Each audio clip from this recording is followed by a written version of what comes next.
Welcome back to my channel. আমি আজকে আপনাদের সাথে আম পান্না রেসিপি শেয়ার করব। তো আম পান্নাটা বানানোর জন্য দেখুন আমি এখানে 1 কেজি কাঁচা আম নিয়ে নিয়েছি। দেখুন আমি আমগুলোর মাথাগুলোকে কেটে নিয়েছি। এরপর আমি একটা প্রেসার কুকার নিয়ে নিলাম।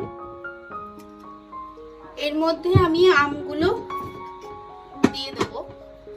এরপর আমি এর মধ্যে পরিমাণ মতো জল দিয়ে দেবো। জলটা দিয়ে দিয়েছি। এরপর আমি ঢাকনাটা লাগিয়ে 5 থেকে 6টা সিটি দিয়ে নেব। দেখুন আমি 5 থেকে 6টা সিটি দিয়ে নিয়েছি। এরপর আমি খুলে দেখবো যে আমটা কতটা সেদ্ধ হয়েছে।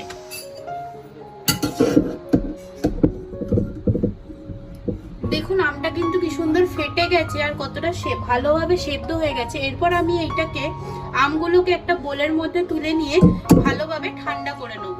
আমগুলো একটা বোলে তুলে নিয়েছি। এরপর আমি এগুলোকে ভালো করে ঠান্ডা করে নেব।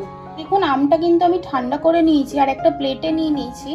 এরপর আমি এই আমের যে শাঁসটা আছে এটা কিন্তু বার করে নেব।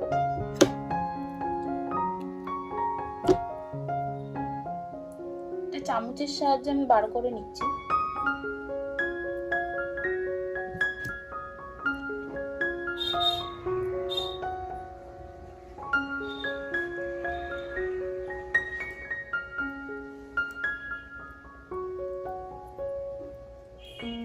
এরকম ভাবে আমি সবকটাই করে নেব। আমি আমের পাল্পটা কিন্তু বার করে নিয়েছি একটা বোলের মধ্যে। দেখুন আমি এখানে একটা মিক্সিং জার নিয়ে নিয়েছি। এর মধ্যে এই আমের এই পেস্টটা আমি দিয়ে দেবো।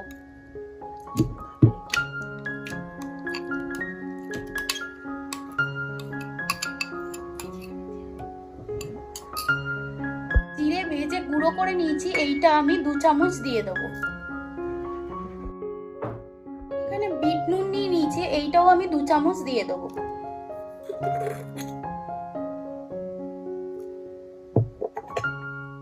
এরপর আমি এর মধ্যে গোলমরিচের গুঁড়ো 1 চামচ দিয়ে দেবো।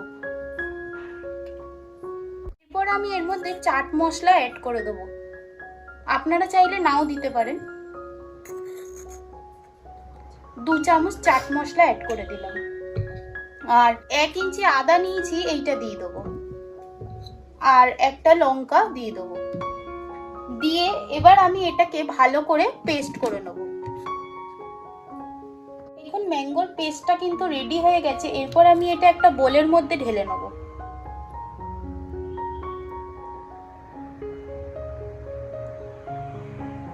আমি পেস্টটা কিন্তু পুরো রেডি করে নিয়েছি আর একটা বোলেও আমি ঢেলে নিয়েছি। এরপর দেখুন আমি এখানে একটা কড়া নিয়ে নিয়েছি আর এই বাটির 2 বাটি আমি চিনি নিয়ে নিয়েছি। চিনিটা আমি কড়ার মধ্যে ঢেলে দেবো।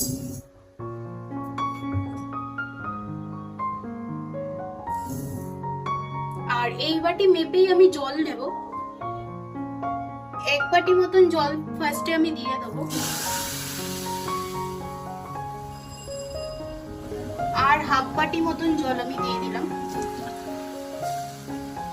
এরপর আমি এই চিনির শিরাটা একটুখানি ফুটিয়ে নেব।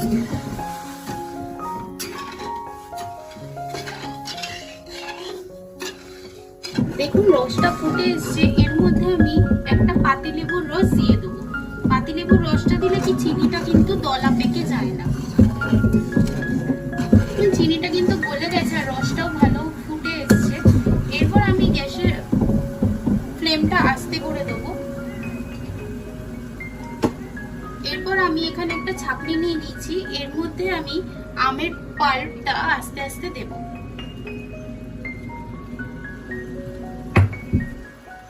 দিয়ে একটা চামচের সাহায্যে এটা আমি এরকম করে নিয়ে নিলে তাহলে আমের গায়ে যে আমের পেস্টের মধ্যে যদি কোনো দলাও বা কিছু থেকে থাকে তাহলে সেটা আলাদা হয়ে যাবে। আমি আমের পাল্পটা পুরো চিনির রসটার মধ্যে দিয়ে দিয়েছি। এরপর আমি ভালো করে একটু নাড়াচাড়া করব।